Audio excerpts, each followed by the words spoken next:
Está começando Futuramente, um podcast da CBN sobre como as novas tecnologias estão impactando a nossa vida. Esse podcast é apresentado por Marta Gabriel, futurista, especialista em inovação e tecnologia, e por mim, Carol Tamacia, jornalista aqui da Rádio CBN.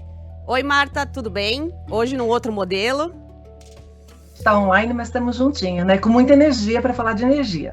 Isso aí, esse é o tema de hoje, futuro da energia. A gente fala muito de energia elétrica, eólica, solar, mas nem sempre a gente conecta esse assunto com o nosso dia a dia, né, Marta? Com as coisas que a gente usa o tempo todo e que dependem de energia.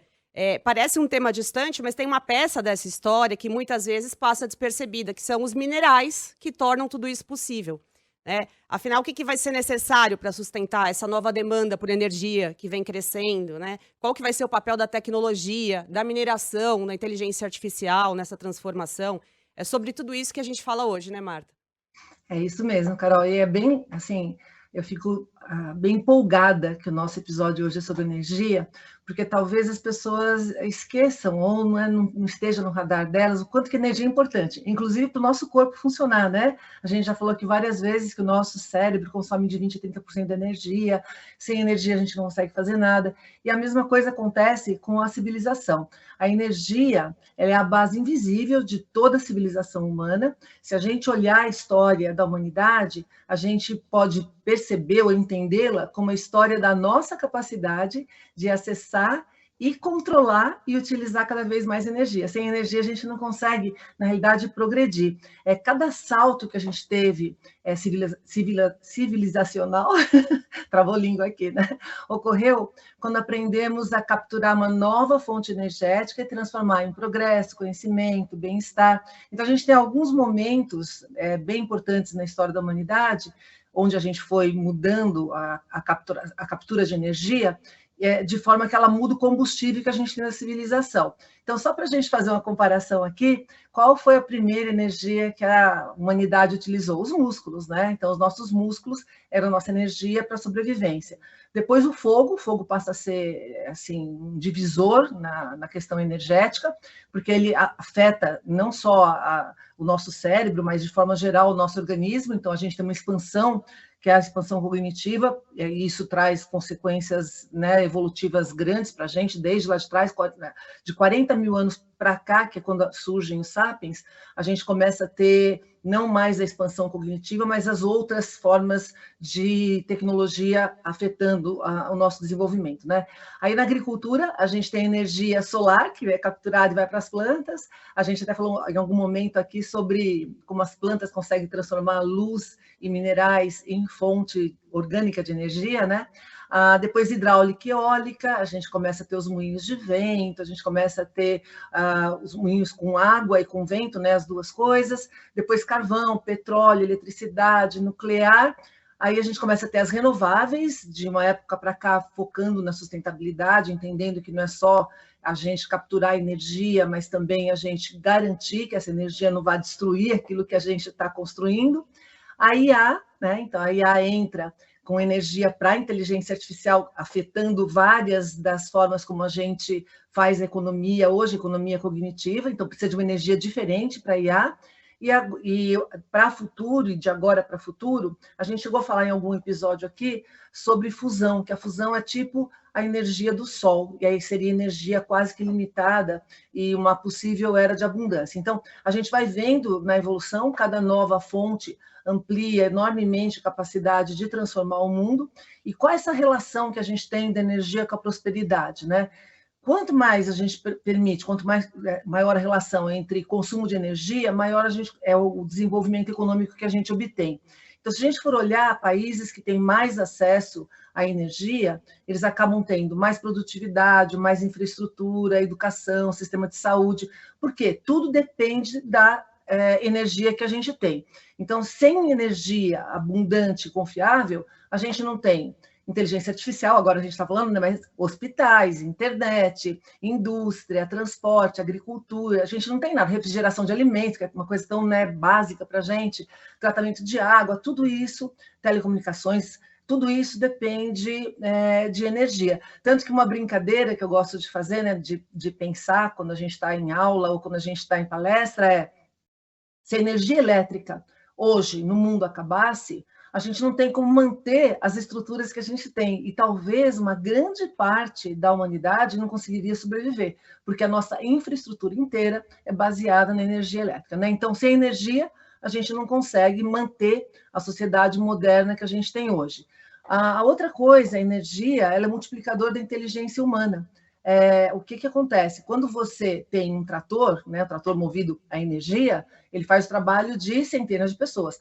Se você tem uma escavadeira, ela realiza em poucas horas aquilo que demoraria talvez dias para fazer com trabalho manual, ou às vezes até meses, né, dependendo da quantidade de escavação que ela faz. Um computador executa bilhões de processamentos que no cérebro humano a gente não conseguiria, né? E num segundo ele consegue realizar o que a gente necessitaria várias horas de trabalho, às vezes vários dias. Então, em outras palavras, a energia ela transforma conhecimento em ação, né? Então, tecnologia sem energia é apenas potencial. A IA sem energia é só potencial, ela não consegue fazer nada, né? O nosso cérebro sem energia não consegue fazer nada também. E onde que entram as terras raras aqui, os metais críticos que a gente tem falado, né? Os minerais críticos, desculpa, que a gente tem falado. Então, se a energia é o motor da evolução humana, as terras raras e os minerais estratégicos são os componentes que estão viabilizando o motor energético da nossa revolução digital atual, especialmente na era da IA. Então, se a gente fizesse uma comparação com o corpo humano, a energia seria o sangue que circula no nosso sistema. A IA seria o cérebro. As redes digitais, o sistema nervoso. E as terras raras e os minerais críticos seriam os músculos e ossos que sustentam essa estrutura para que ela pudesse funcionar. Então, sem eles, né, sem os minerais, não tem infraestrutura física para capturar, armazenar, transportar e utilizar a energia, que foi o que a gente falou logo do começo. Então, qual é o impacto disso? Que aí entre o Brasil, a gente tem um convidado especialíssimo aqui para falar hoje sobre isso, né? Não podia ter uma pessoa melhor para falar sobre isso. Isso afeta a geopolítica atual no mundo. Então, no século XX, petróleo significava poder geopolítico. No século XXI, os minerais críticos, mais energia, mais semicondutores, dão poder geopolítico. E o grande problema hoje, que é a preocupação global, é que a cadeia de fornecimento está altamente concentrada e o país que detém, domina amplamente o processamento de terras raras hoje é a China, que nem eu falei lá atrás, né? Então, isso gera preocupações geopolíticas, Estados Unidos, União Europeia e outros países, Japão e outros países no mundo.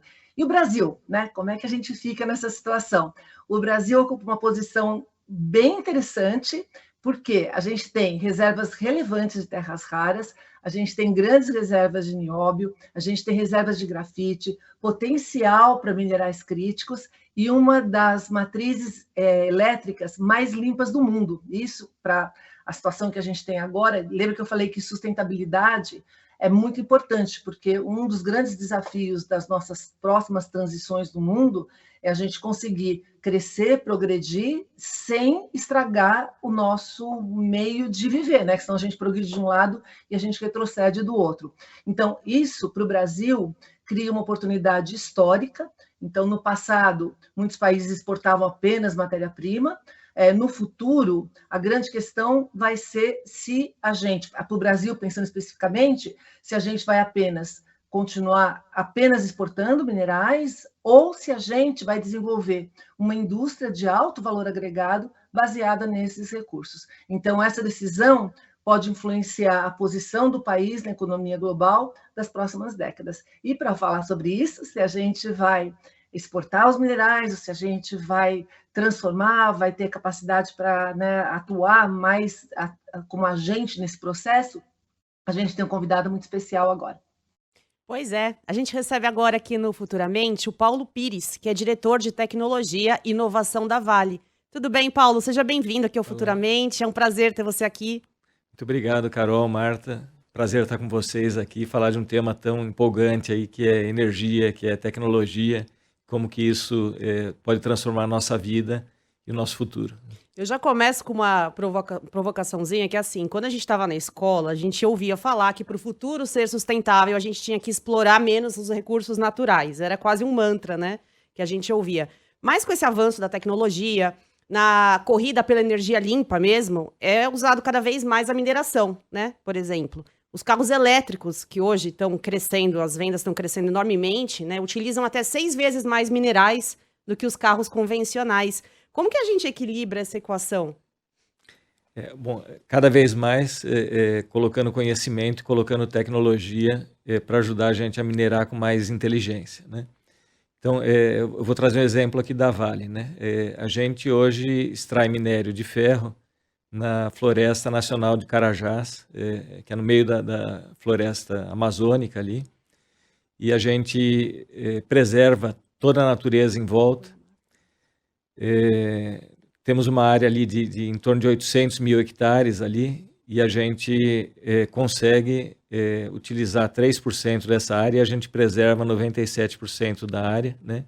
E a mineração é feita de tal maneira, hoje é planejada de tal maneira que a gente vai retornando à natureza aquilo que ela era antes da mineração chegar, né? A gente tem um mandato da população brasileira, por exemplo, para a gente usar um recurso que tem aqui, que é nosso como país, e a gente tem a obrigação, hoje tem essa clareza muito grande de propósito dentro da empresa, a gente tem a obrigação de devolver aquilo do jeito que a gente encontrou, ou melhor do que o que a gente encontrou, né? Então, conseguir criar valor para o país, para as comunidades aí que estão em volta, mas ao mesmo tempo preservando o meio ambiente, isso é possível. Acho que o exemplo aí do que a gente faz lá em Carajás é um exemplo legal de ver como que pode ser a mineração hoje e no futuro. Isso é bem interessante, porque as pessoas não sabem disso, né? No agro acontece a mesma coisa. Vira e mexe eu vejo apresentações onde eles mostram quanto que eles preservam. Então, é isso, a tecnologia sendo usada para aumentar a inteligência dos processos e aumentar a sustentabilidade, né? Então, quando você aumenta a inteligência, você está tentando tirar os impactos ruins e fazer a coisa, trazer os resultados melhores sem a gente ter desgaste futuro. E no agro acontece igual, a preservação é muito interessante, a quantidade de preservação que eles fazem, enquanto com as novas tecnologias tiram mais produtividade agrícola também, é muito legal. E hoje a gente fala só de inteligência artificial e tal, apesar dela ser digital, né, a infraestrutura dela é física. Então você tem os data centers, os chips, os cabos, né? A Marta falou bastante sobre isso. Quais são os minerais que estão por trás dessa infraestrutura e que vão ser mais necessários daqui para frente, por exemplo? Acho que um dos exemplos é cobre, que é um mineral que a gente usa tanto para geração e transmissão de energia, como para sustentar os data centers, aí, tudo que rola na inteligência artificial, né? Níquel também, outro metal de transição, é super importante, que a gente usa nas baterias, enfim, em vários componentes eletrônicos. Os terras raras, como a Marta já colocou, são essenciais, principalmente para a indústria eletrônica, optoeletrônica, enfim. Então, eu diria que esses minerais aí raros e que o Brasil, felizmente, tem bastante abundância, são essenciais para a gente conseguir dar esse salto aí para esse futuro aí, um futuro mais sustentável, onde a gente tenha mais qualidade para a vida humana, enfim. Então, eu vejo muito a mineração com esse propósito aí também, né? Acho que se pensar aqui um pouquinho, né? Tudo que a gente tem em volta da gente aqui, ou foi plantado, ou precisou de uma plantação aí para sobreviver, ou veio da mineração. Não tem outra fonte de materiais que não seja essa, né? Tudo Então, começa com minério, né? Começa de alguma maneira com minério. Então, e assim a gente não para se dar conta disso, né? Mas é bem legal a gente ver, se a gente olhar aqui em volta desse estúdio aqui, o que a gente tem de materiais aí que praticamente vieram na mineração, com exceção daquilo que foi plantado aqui, que são móveis, enfim, né? É isso mesmo. E a IA, que tipo de influência você acha que ela tem na exploração de minérios hoje em dia? Assim, bastante, né? A IA, assim, lá para a gente na Vale, ela não é tão novidade, apesar de que hoje a gente está no hype da IA, mas a gente já aplica a IA há pelo menos uns 10 anos aí dentro da Vale, tá? E a gente usa muito, nós começamos a usar a IA lá atrás, principalmente para otimizar processos, tá? Então, por exemplo, a gente otimiza processos aí de uso de caminhões aí dentro das minas, tá? Então, caminhões muito grandes que transportam mais de 400 toneladas de minério na caçamba deles, né? A gente usa inteligência artificial para otimizar o percurso que eles têm que fazer, para otimizar a velocidade com que eles têm que usar para economizar mais combustível, vamos dizer assim, e gerar menos impacto ambiental. Então, esse é um exemplo assim de como a gente otimiza, né? E esses veículos são autônomos? Esses veículos, parte deles hoje já é autônoma, né? Então também a gente usa inteligência artificial também para poder guiar esses veículos. Mas até naqueles que não são autônomos, a gente passa para o motorista uma informação que ela é gerada por IA de o que ele tem que fazer do melhor jeito possível para ser otimizado.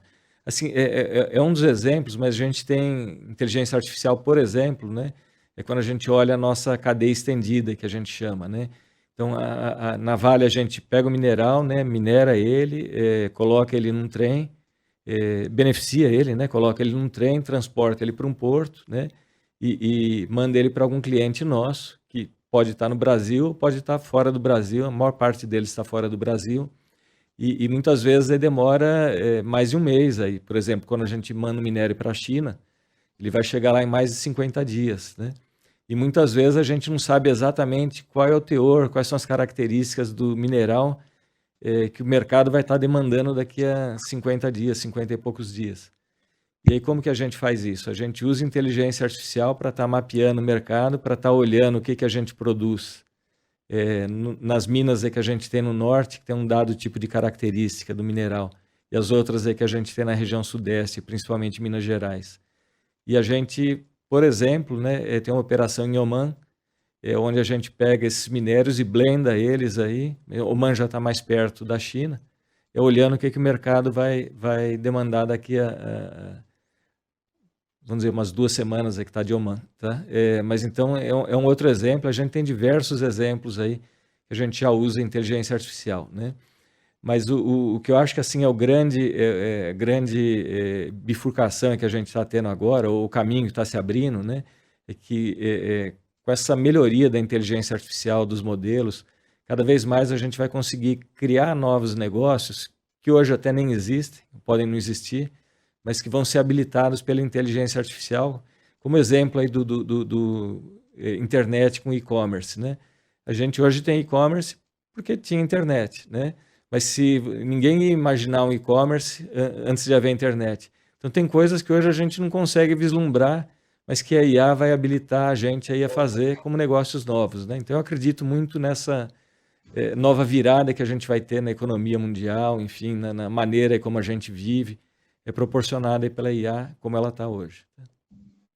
Quando a gente, até é interessante falar nisso, porque a gente está falando da IA, mas tem outras tecnologias que também são utilizadas. Eu lembro que antes da pandemia, eu tive a oportunidade de visitar uma consultoria aqui em São Paulo, que usava a realidade virtual, né, realidade estendida, para você enxergar o movimento desses caminhões no sítio, ou seja, onde estava acontecendo a mineração e o transporte, e quando você tinha aquela visão geral, né, você via os caminhõezinhos todos pequenininhos ali, e em tempo real eles se locomovendo, você tinha a porcentagem de umidade, você já tinha informações que são impressionantes sobre o processo. A outra coisa que também é muito legal na fala, né, nessa discussão que a gente está tendo aqui, é exatamente isso, que quando vem uma nova tecnologia, as pessoas acabam focando muito na tecnologia em si, né, os usos, ou o que ela tira, toda vez que entra uma tecnologia nova, ela tira coisa e traz coisa, né? Mas o que as pessoas têm dificuldade de enxergar é exatamente isso que o Paulo falou, as próximas etapas. Então, se a gente pegar, por exemplo, o automóvel, ou se a gente pegar, né, qualquer coisa na história, a pessoa, quando surgiu o automóvel, fica pensando o que ele faz, se a gente vai andar mais rápido, se a gente tem risco, se a gente não tem risco, mas não consegue enxergar o quanto que ele amplia a civilização, consegue transportar coisa de um lugar para o outro, depois as consequências disso, as redes logísticas que surgem, N transformações sociais que são maiores do que os riscos que trouxe ou aquela coisa imediata que a gente consegue ver. E no caso da IA, a gente tem falado isso bastante, né, Carol, aqui, que a IA ela tem o potencial, ela é inteligência, então ela tem o potencial de solucionar muitas das questões que a gente não conseguiu até agora solucionar, porque a gente não tinha essa quantidade, né, enorme e muito poderosa de inteligência que a gente agora tem junto com a nossa. E a gente sempre fala muito aqui da generativa, né? Os exemplos mais palpáveis para a gente no dia a dia vêm da IA generativa. Muito legal você trazer esses outros usos da IA que a gente não tem conhecimento muitas vezes, né? Mas generativa, sem dúvida, ela um passo aí que acelerou muito aí o que a gente consegue aplicar de inteligência artificial. Então, por exemplo, na Vale a gente tem hoje diversos aí agentes também ajudando a gente a fazer um monte de tarefas com mais segurança, com mais rapidez, possibilitando aí a gente ter resultados aí muito mais complexos, né? Vamos pensar assim, temas complexos aí que a gente tenha que lidar com uma documentação muito grande e tal. A gente hoje tem agentes aí que vão lá, leem essa documentação para a gente e já dão um briefing ali do que a gente precisa fazer, por exemplo, um projeto de engenharia, tá? Então, a gente tem uma série de normas aí quando a gente faz uma operação nova, né? E que a gente tem que seguir essas normas aí, tanto normas internas de engenharia nossa, como normas legais, enfim, né? Então, é um apanhado de materiais enorme, que antes demorava meses aí no empreendimento novo para a gente conseguir ter uma consolidação disso. Hoje, em horas, aí a gente consegue ter esse tipo de informação já alimentando um projeto na partida, né? E vocês já estão conseguindo medir os resultados desse uso da IA? Porque muitas vezes, né, Marta, a gente conversa com as pessoas aqui e está tudo muito incipiente, começando o resultado prático, assim, de quanto monetizou, de quanto economizou, não vem ainda, não temos isso ainda muito palpável. Vocês já têm, por já trabalhar com isso há mais tempo e tal? Temos sim, né? Tem alguns deles que realmente não são mensuráveis em termos de dinheiro, mas que tem a ver com segurança, né? Outros são mensuráveis sim em dinheiro, né? A gente fez um projeto que a gente chama de usina modelo ali internamente, né? Que é um projeto onde a gente pegou o melhor que a gente conhece de automação, de tecnologias e IA, e a gente aplicou numa usina de beneficiamento de mineral lá em Itabira, tá? E a gente conseguiu melhorar a performance dessa usina e a eficiência dela em 25%, tá? Uau. E, por exemplo, todo o processo de mineração, então a gente pega lá em Itabira, é um minério de ferro, onde a gente está querendo enriquecer o teor de ferro nesse minério, para entregar para o nosso cliente um minério que de fato tem um teor grande, né? Só que para enriquecer nesse processo aí, a gente gera um rejeito, e esse rejeito aí, ele acaba levando um pouco de ferro junto, né? Com IA, com essas tecnologias todas, na usina modelo, a gente conseguiu reduzir o ferro no rejeito em 26%, né? Então, a gente gera menos rejeito também, né? Que é um impacto que muitas vezes a gente não consegue medir em dinheiro, mas a gente consegue medir que ambientalmente lá é mais correto, ele tá gerando menos rejeito, né? E permite a gente fazer uma mineração mais ambientalmente correta, vamos dizer assim, tá? Eu tenho mais uma coisa que acho que a Carol perguntou, né, Carol, sobre utilizações. E eu queria complementar essa pergunta, porque eu imagino que além, né, na operação, etc., você falou da documentação complexa, a engenharia tem N normas, então para a gente se adequar realmente, eu imagino quanto que a IA ajuda. Mas eu imagino que ela ajuda também para fazer exportação, leis entre países, a avaliação de conformidades do que tem que ser feito, toda essa parte que antes dava muito trabalho para a gente conseguir entender, ou mesmo de traduções, eu imagino também que deve fluir em vários países aí, e aí as traduções das várias normas de vários lugares. Se você puder falar um pouquinho sobre isso, eu imagino que também isso ajude, né? Ela ajuda assim, ela ajuda começando até operacionalmente no embarque do minério no navio, tá? Assim, o minério, ele para ser embarcado seguramente no navio, vamos pensar, esses navios grandes assim que a gente tem, eles levam até 400 mil toneladas de minério, então é um navio enorme, né? E 400 mil toneladas ali de minério, para ele ser transportado de uma maneira segura, ele tem que ter a umidade abaixo de um certo teor, que ele não é fixo, ele depende assim do tipo de minério, ele depende das condições, como o minério foi extraído, transportado, armazenado, carregado no navio, né? Mas tem um nível seguro de umidade. Se passar desse nível seguro, o minério ele pode liquefazer dentro do porão do navio e quebrar o navio no meio, tá? Uau. Então, como que a gente operava antes, né? A gente carregava o navio, tirava amostras desse navio, mandava no laboratório, né? E dali a 4 horas a gente sabia o resultado se estava seguro ou não estava. Mas o minério já estava dentro do navio. Descarregar o minério do navio é um negócio super complexo, tá? E 4 horas um navio parado ali, outro navio lá esperando, mas não podia usar o porto, né?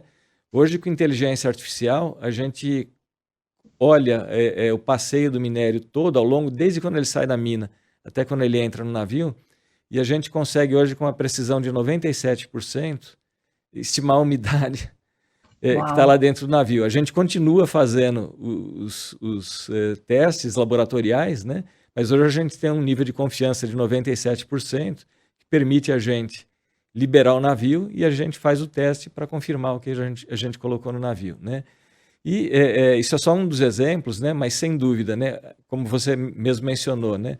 Toda a parte aí de legislação, toda a parte de documentação, de tributação,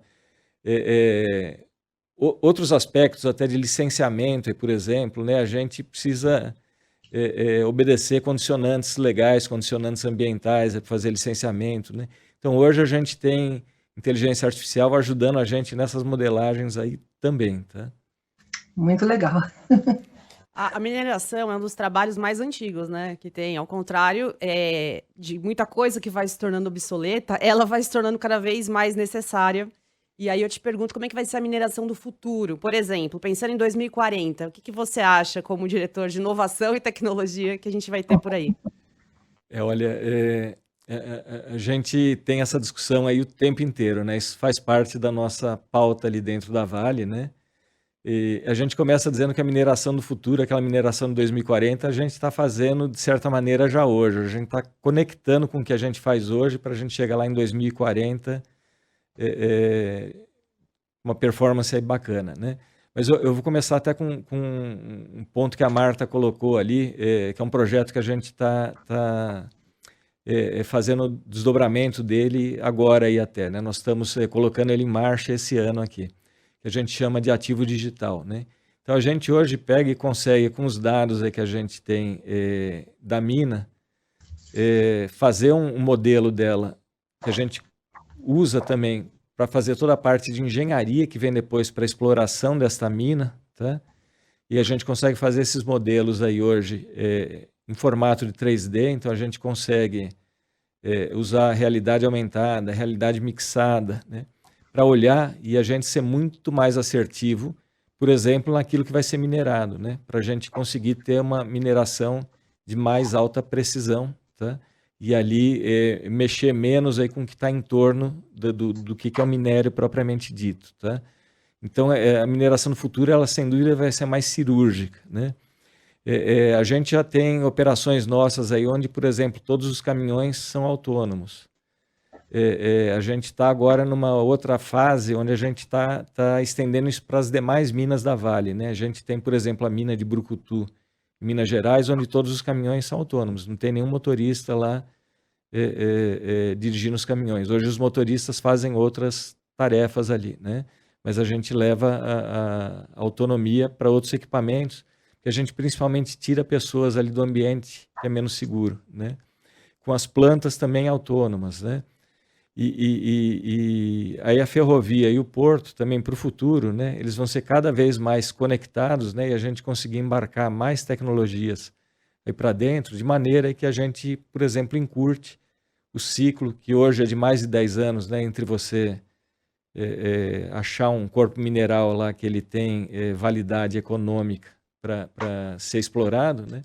E conseguir, de fato, colocar o minério na mão de um cliente, né? Então, a gente, com todo esse uso de tecnologias além de IA, né? Mas também IA, mas realidade aumentada é um exemplo aí legal, a gente consegue cada vez mais aí encurtar esse tempo, né? E a gente conseguir, de fato, ter menos impacto aí também para o meio ambiente e mais segurança, tá? Acho que são Você acha que é aspectos possível interessantes. a exploração mineral ser 100% automatizada daqui a um tempo? Eu acredito que assim, aquelas tarefas que vão estar no campo, sim, e aí a gente vai usar muito mais o ser humano, onde o ser humano realmente faz um diferencial danado que assim, que não tem IA tal, que consegue fazer, que é trazer criatividade, que é trazer poder de decisão, que é trazer a imaginação, né? Que eu não acredito que na IA a gente vai chegar lá, pelo menos não tão cedo. Então aí a gente usar o ser humano de uma maneira mais legal, né? A gente tem uma coisa intermediária, né? Vou trazer aqui um exemplo que eu acho que é bacana. A gente tem um meio do caminho entre a autonomia e a operação manual, que é o que a gente chama de teleoperação, que a gente tem hoje em várias operações nossas. Então, na teleoperação, a gente tem um equipamento que está em campo. Então, nós temos equipamentos enormes, equipamentos do tamanho de prédios de 5, de 10 andares, aí, tipo empilhadoras de minério em pátio. Tá? São máquinas enormes, né? E até um tempo aí atrás, o operário ele ficava na ponta de uma lança ali que tem quase 100 metros de comprimento, uma roda ali, pegando minério de uma pilha, por exemplo, que tem vibração, que tem barulho, para ele chegar lá e sair é uma condição, assim, tem que tomar muito cuidado, enfim, a gente tem todas as precauções e sem dúvida, né? Mas a condição de trabalho Uma ali atividade de risco, né? é assim difícil, vamos dizer, né? E hoje a gente consegue colocar esse operador numa sala aqui como a gente está agora, tá? Com um joystick aqui na frente dele, com uma tela ali na frente, com as câmeras, com radares aí nesse equipamento, tal, que transmitem para esse operador que tá numa sala o que ele estaria sentindo ali, vendo, né, no equipamento, mas estando numa sala seguro, com ar-condicionado. Eu tive, acho que umas 3 semanas aí no Maranhão, até num porto nosso, lá e estava conversando com uma operadora de um equipamento desses, que ela também era PCD, né? E ela falando, poxa, Paulo, né, eu como PCD, eu jamais imaginaria poder operar um equipamento desse lá na ponta do equipamento um tempo aí atrás, mas hoje com a teleoperação eu consigo operar ele sendo PCD de uma sala, né? E a gente está usando um super talento ali que ela tem, toda a parte de conhecimento, de imaginação dela, o pensamento dela, enfim, né? E habilitando ela a operar esse equipamento. Então, são coisas que a tecnologia proporciona para a gente, assim, hoje, né? Isso eu estou te falando, está acontecendo já na Vale. Essa mineração do futuro que a gente está falando, que está chegando, está contratando mais o quê? É mais engenheiro que estão precisando? Quais novas funções estão vindo para o campo de trabalho de vocês? Não é só engenheiro, não, né? A gente tem que ter pessoas aí que entendam bastante aí de sistemas, de programação, de integração de sistemas, de operação de ferramentas aí diferentes, né? Quando a gente fala de realidade aumentada, realidade mixada, como que a gente lida com esse tipo de informação que consiga transformar a comunicação do jeito que a gente tem hoje num tipo de comunicação diferente. Então, são skills aí novos, né? Eu até brinco, né? De vez em quando eu converso com estudantes aí que estão em último ano, penúltimo ano aí de faculdade, aí em carreiras técnicas, né? E eu brinco assim o seguinte, você já está obsoleto, você nem se formou, né? Mas eu acho que a gente precisa ter essa consciência. Imagina eu aqui que me formei algumas décadas aí atrás, né? Eu também. Como que a gente faz para não estar obsoleto, né? Então, assim... eu acho que até mais do que a gente falar de tipos de formações, né? Acho que a gente tem que falar de perfil de pessoas, né? Assim, pessoas que fazem a diferença são pessoas que, por exemplo, gostam de aprender constantemente, né?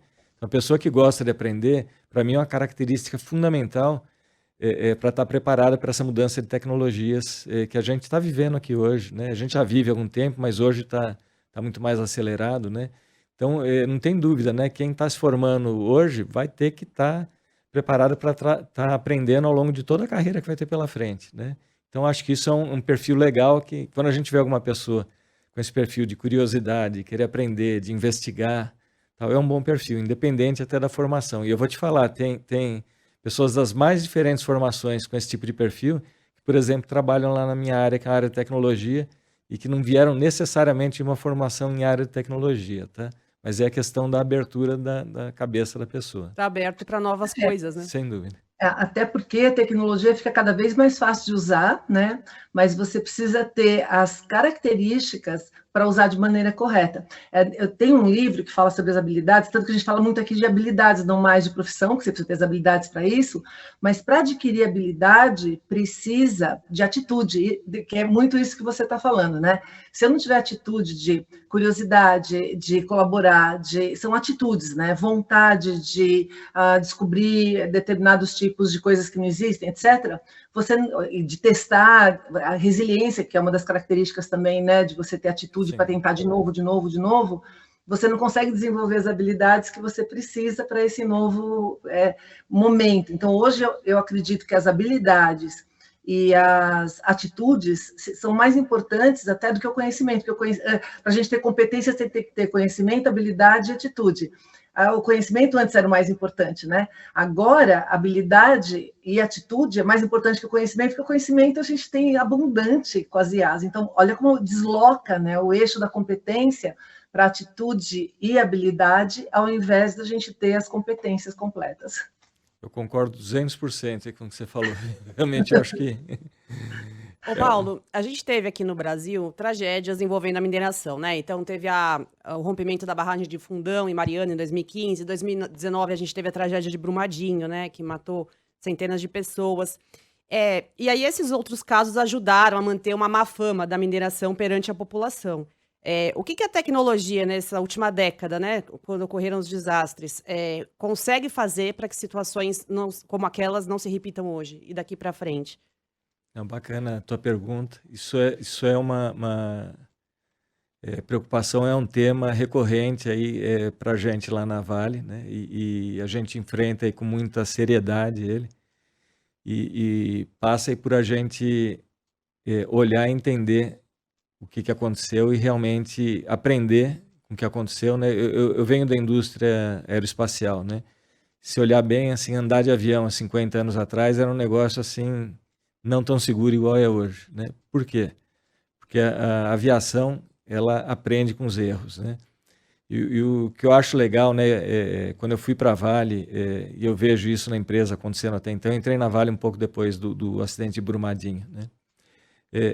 A Vale, ela aprendeu muito com o que aconteceu e ela vem investindo muito em conhecimento, em formação de pessoas e em tecnologias que hoje permitem a gente aí ter um monitoramento com um grau de assertividade aí, assim, enorme, tecnologias que não existiam no mundo, né, naquela época, e que hoje aí a gente desenvolveu, tanto internamente até como parceiros externos, né, e hoje a gente tem um nível de conhecimento aí, e um nível de entendimento assim, diferenciado, né, e certamente isso aí influenciou inclusive a indústria de mineração em outros países aí também, né. Então, é um legado, né, mas de como você aprender com a tragédia e conseguir fazer melhor para não repetir o que tem acontecido no passado. Até posso fazer um comentário, Carol? Paulo, não sei se você sabe, mas minha formação é engenharia civil, né? E eu trabalhava com barragens. E quando aconteceram esses acidentes, inclusive um dos caras mais assim, respeitados mundialmente em barragens, que é o Vladimir Paulon, foi meu professor, foi consultor de barragens, não só na Vale, mas em várias barragens no mundo inteiro. E a discussão era justamente essa, porque você tem algumas barragens que foram feitas com tecnologia antiga e, eventualmente, você não tinha... Hoje a gente tem sensores, tanto que um dos meus hobbies é visitar barragens. Se eu vejo uma barragem no mundo que tem um vertedouro diferente ou que tem algo diferente, eu quero conhecer. E a tecnologia, ela foi evoluindo num grau, aquilo que você comentou sobre os transportes de minério, que você tem muito mais informação agora em tempo real para poder prevenir qualquer tipo de situação, economizar tempo, etc. O mesmo acontece com as outras áreas, né?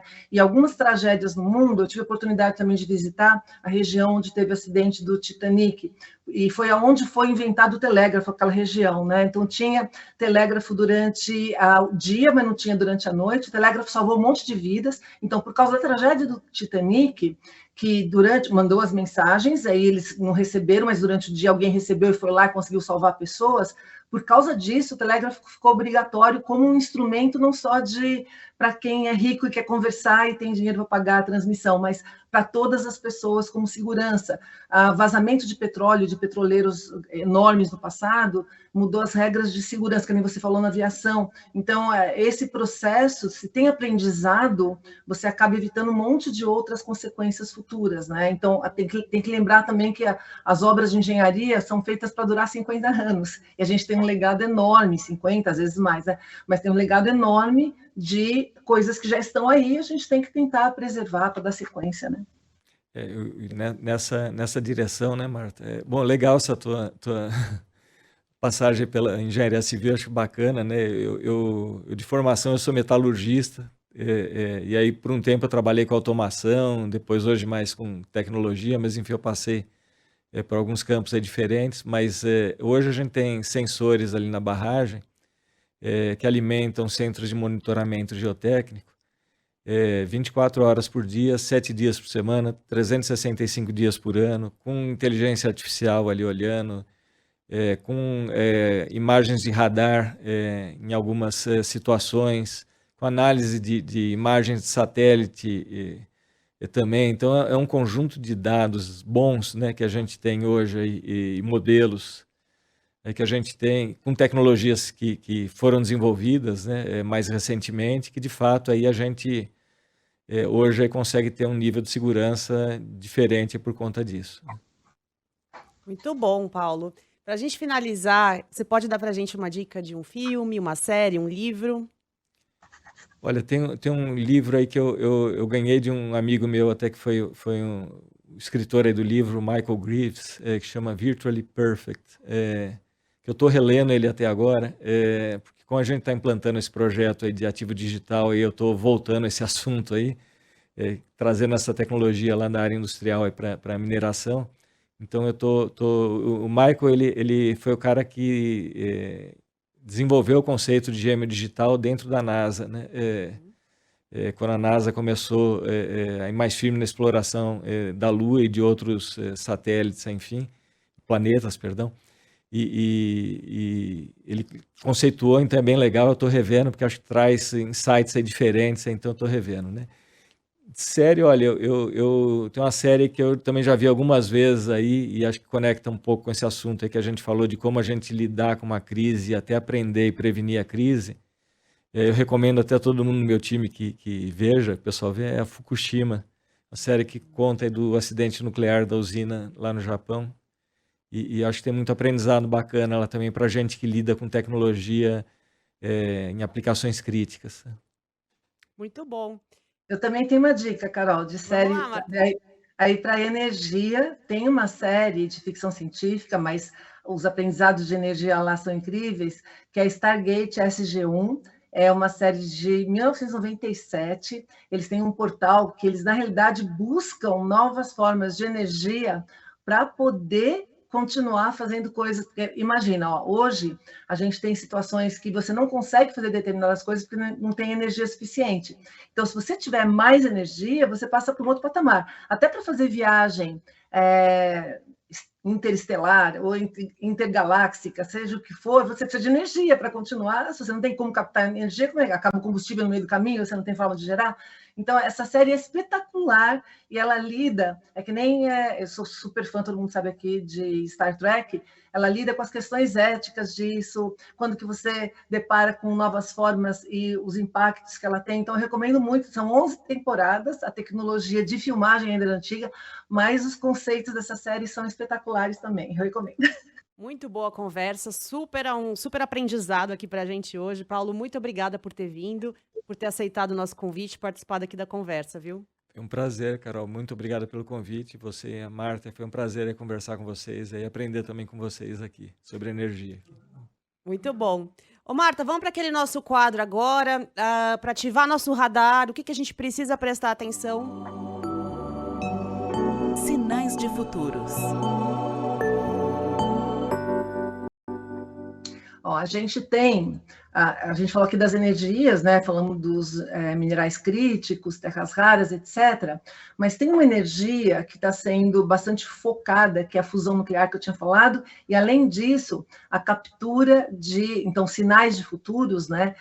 A captura da energia solar fora da atmosfera, que é o TerraFab, que o Elon Musk lançou recentemente, faz um mês e pouco, para você pegar a energia do Sol no espaço e transmitir de forma wireless para a Terra, para você não ter todas as perdas que a atmosfera causa, né? Então, se a gente conseguir fazer isso está ligado com um monte de situações. Você precisa de ter, veja como está ligado com a indústria de foguetes, porque você precisa ter foguete para chegar e construir essas estruturas no espaço. Isso está ligado também com a geração de energia, porque essas próprias estações precisam, os foguetes precisam ter energia para chegar lá e depois para conseguir fazer manutenção.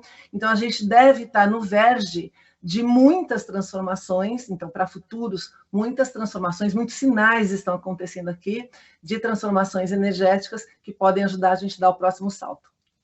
Muito bem, você pode interagir com a gente também, com esses sinais de futuro que a Marta está falando, através da hashtag Sinais de Futuro CBN, ou Futuramente CBN. Bom, Futuramente fica por aqui, a gente se encontra na próxima terça-feira com mais um episódio. Você pode falar com a Marta, enquanto isso, no Instagram, @MartaGabriel. Também mandar um e-mail para futuramente@cbn.com.br. Esse podcast teve a apresentação de Marta Gabriel e Carol Tamassia. A produção é de Ellen Menezes. A edição é de Priscila Gubiotti e Débora Gonçalves. Trabalhos técnicos de Cláudio Antônio e Isabel Gomes. A coordenação é do Thiago Barbosa e a direção é do Pedro Dias Leite. Tchau, gente. Até a próxima semana.